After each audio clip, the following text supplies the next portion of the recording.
Being scared while warm is pretty damn scary, but being scared while cold is the scariest.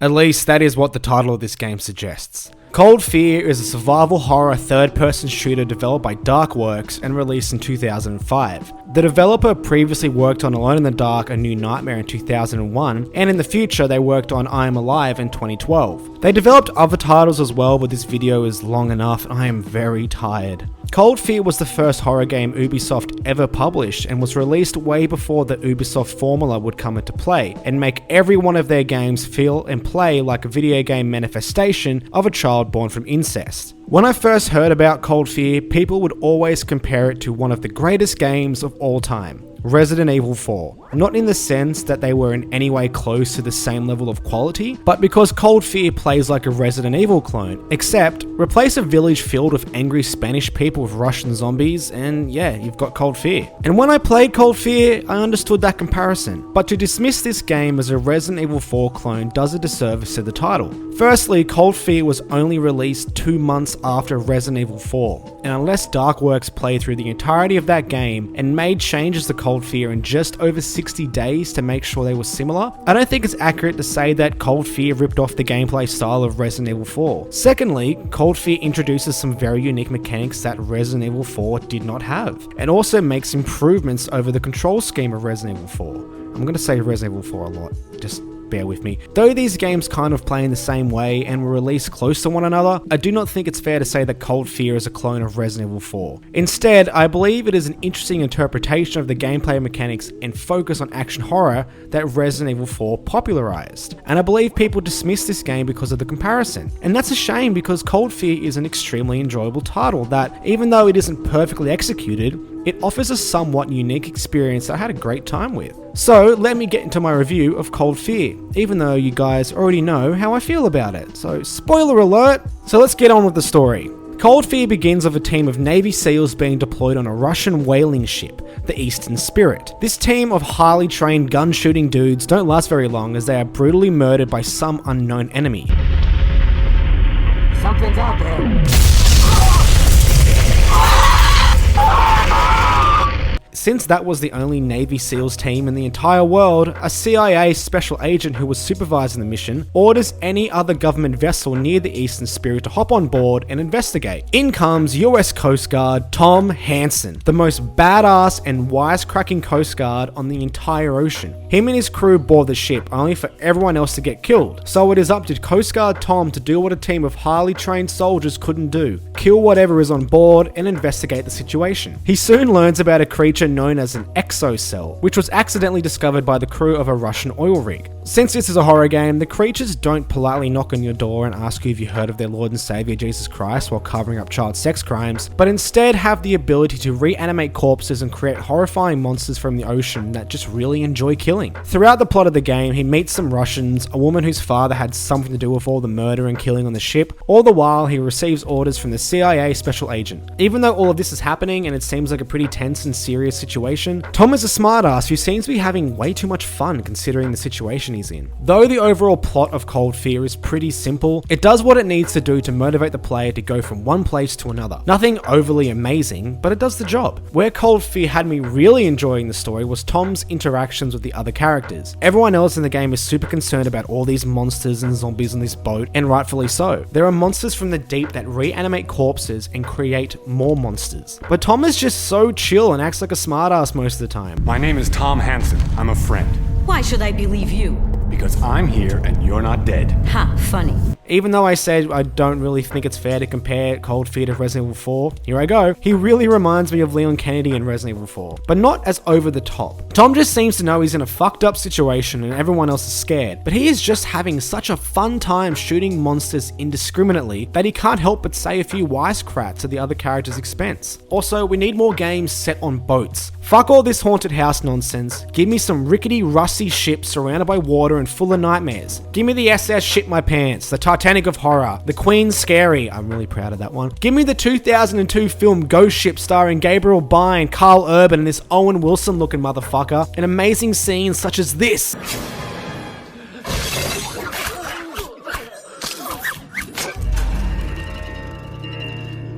That is all I have for boat jokes, but I appreciate you sticking around. Because of the character interactions and the slow reveal of the monsters and how they got on the ship and all that other nonsense, I really did enjoy the plot of Cold Fear. It isn't something you will hold up when someone is asking which games have the best story, but the developers clearly cared about this world and had some fun of it. Even when the game gets a little repetitive in the later half, the story always kept me engaged. As I mentioned before, Cold Fear is a third-person action horror game with some light puzzle elements. Movement-wise, the game has light tank controls but offers a bit more freedom of movement. Moving Tom feels quite fluid and natural. I never found myself fighting the movement controls too much, which is something that tends to happen when a game adopts tank control movement styles. The player can run, but this is limited by a resistance bar. It depletes fairly quickly and won't refill until a few seconds have passed, but it does refill quite slowly, so when you are backtracking, which of course you fucking do, it can be quite a nuisance to constantly be stopping and starting just because running is restricted by a bastard of a bar. But outside of that, the movement is really good. Where the resistance bar does something really cool is when I was exploring the ship. The ocean is a rockin' son of a bitch. Man, I must be listening to Every Time I Die. I assure you that hell is not a myth.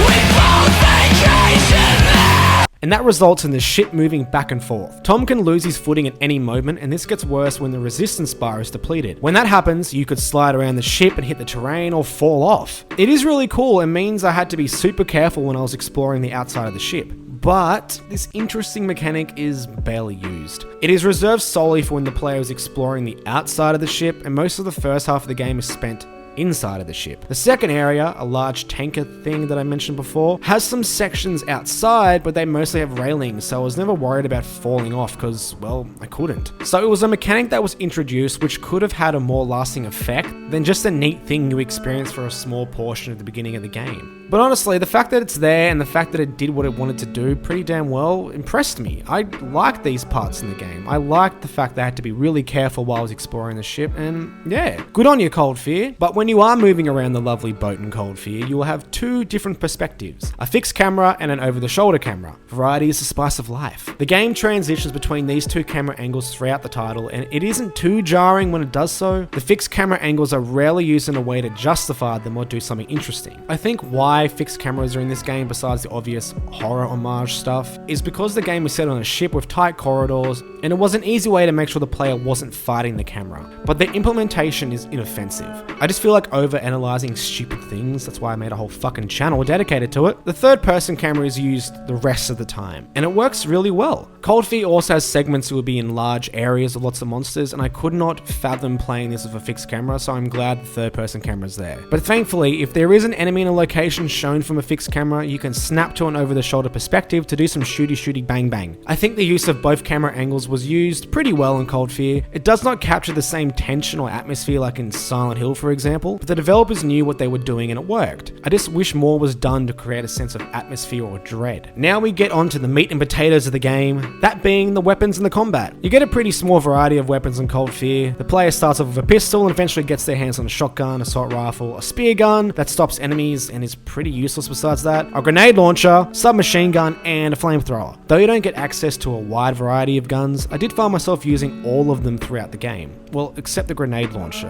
That thing's fucking useless. But anyway, each gun had their uses. The shotgun was amazing at taking the heads off zombies, and that is super satisfying, by the way. I mean, look at this.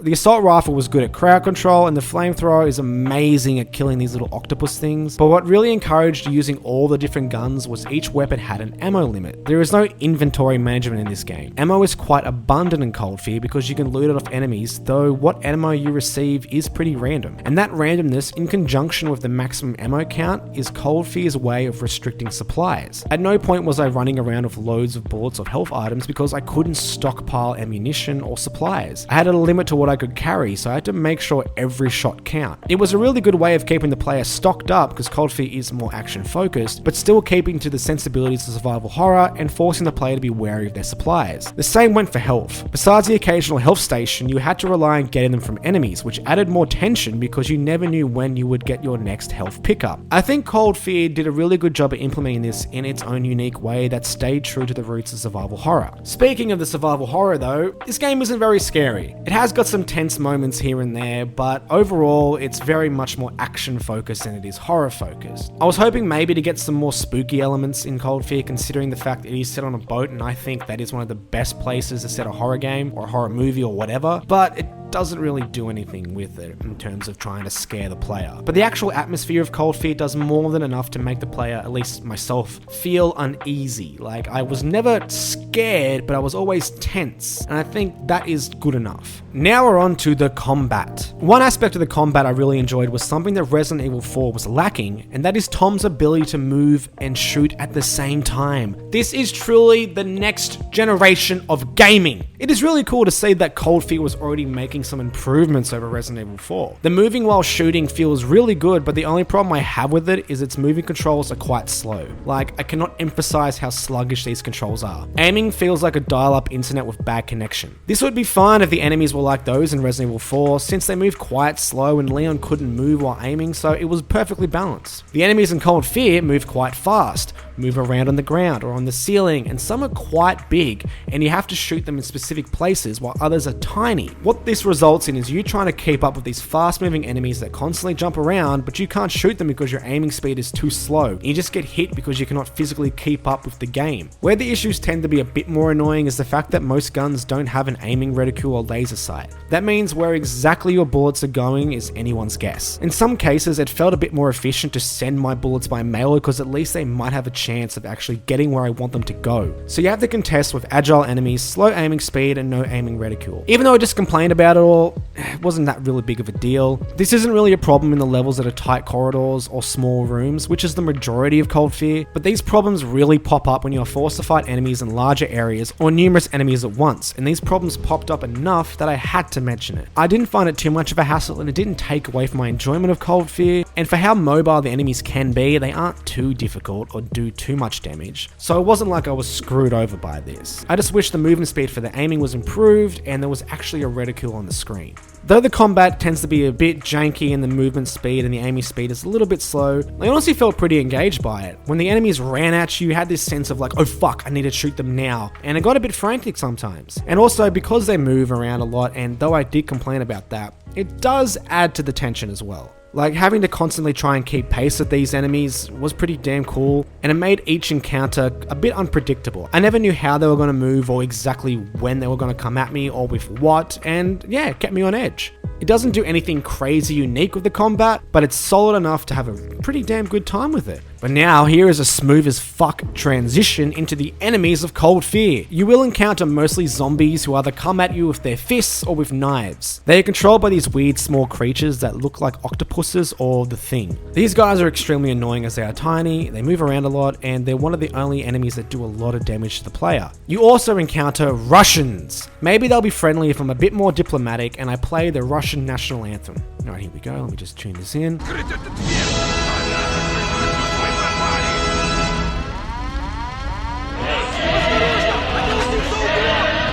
No, guess not. Okay, cool, that's fine. These are just guys with guns and aren't too hard to fight. They tend to go down with a few bullets and can only be a problem if they appear in groups. But make sure to blow their heads off, because if one of those tentacle things get to their corpse, they will turn to zombies and you got a whole other fucking mess of problems. There are a few more enemies in the game, but I want to keep them a surprise if you want to play it yourself. And the enemies I mentioned are the ones you're going to face the majority of the time. I think the designs of the enemies are pretty cool and look pretty great too. Though I have some problems with actually fighting them, their variety is really good. When I was slowly walking around the dark and dreary ship with my gun raised, I never knew what I was going to encounter around the corner or in the next room. And when there are several types of enemies together, though that does not happen often, it can lead to some intense encounters where I had to think on my feet and constantly adapt. And that was extremely tense. I haven't played a game like this in a long time.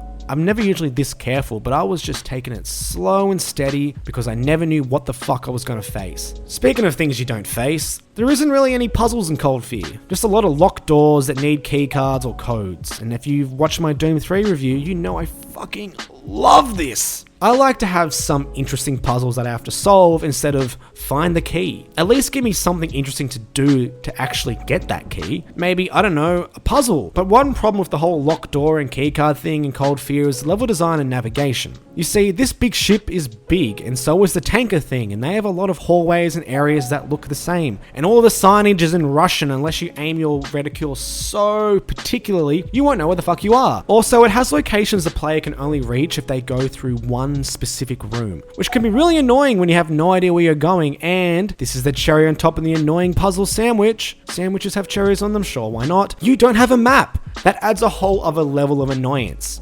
You do get an idea where you need to go, mainly because someone will just tell you, hey, go here. But I never had a clue how I could get there. Do I need to go through the room with the metallic corridor nearby, or the room with the metallic corridor on the opposite side of the ship? So it involved me walking around through so many different rooms and sections of the ship just to find this damn locked door. Because the developers didn't want to fucking make puzzles and also didn't want to give me a map. If I could just open a map, like nearly every other horror game in existence, exploring this game would be so much more engaging because I wouldn't be aimlessly wandering around. But the real reason why I think there are so many locked doors and no map is because the game is really short. I beat it in under 4 hours. And I feel like all these locked doors and stupid codes and the lack of a map was the developers' way of extending the game's length. I never understood the idea of a long game means a good game, but when developers use this kind of tactics that more often than not annoy the player and take away from the experience, it feels like a lazy way of unnecessarily extending the game's length. If a game is going to use these kinds of hurdles, at least get a little bit clever with it. Keep me interested and engaged, you know, not lost and annoyed. The game takes place in 2 locations, as I've mentioned throughout this review over and over and over and over and over again.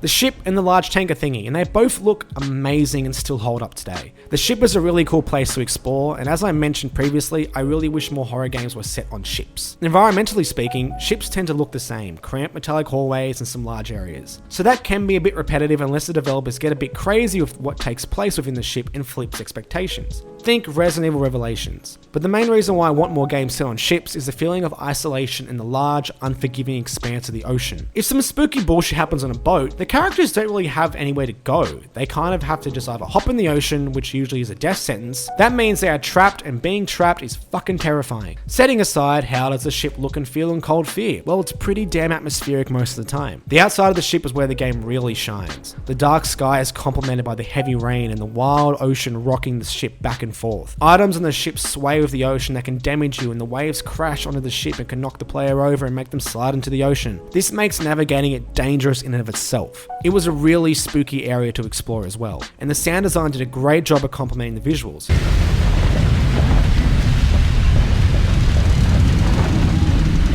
I could hear the chains rattling, the rain hitting the metallic surface of the ship, and the sound of the ocean crashing against metal. It was always an auditory treat. It really made me feel uneasy because I was always thinking that not only could I be killed by the monsters on board, but also by the ship itself, or I could be lost in the darkness of the ocean. The inside of the ship is pretty cool too, though the environments are a bit more repetitive, mainly hallways to the occasional open room. Nothing really cool happens inside either, besides one part where I went into the bottom of the ship and encountered this whale. Oh, that's a cool dead whale. Oh my fucking god, that is not a cool dead whale! But the atmosphere of the inside of the ship is done really well too. The tight corridors make exploring it really tense because you never know if the enemy is going to pop out of nowhere, and the dark lighting does a great job of making the ship feel menacing. Where the environment tends to get quite boring and repetitive is when I was exploring the tanker. It consists of the same environmental layout. You have your outside sections with the water and the things, and the inside sections with the tight hallways and the large rooms. Let me start with the outside part. You know all that tension and danger I was talking about before in the boat? Well, that is all gone when exploring the outside of the tanker.